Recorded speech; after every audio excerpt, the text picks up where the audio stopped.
Kigambibwa nti omubaka w'abantu be Pian Remigio Achia olwatomedde mmotoka ate yadduse buddusi abantu kwe kumusimbako era ne bamukwatira entinda.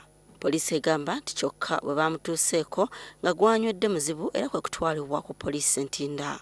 Eyo gye yagiddwa enkya ya leero n'atwalibwa ku poliisi y'e Road gye tumusanze ng'akola statement. Buli lunaku tufuna abatamiivu bava mu parliament.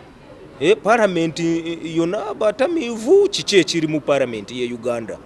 Poliisi egamba nti omukulu ono yabadde anywedde mungi ne ku makya gubadde gukyamuliko. Nakaakati omulaba akyali mutamiivu.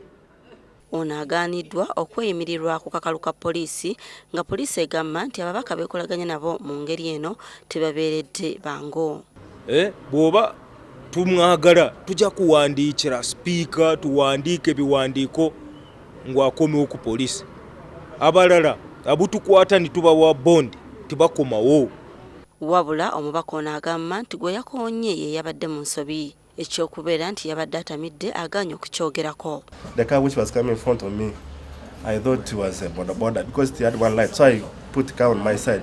By the time we met, that's the moment I realized it was a car. I tried to brake, but it was too late.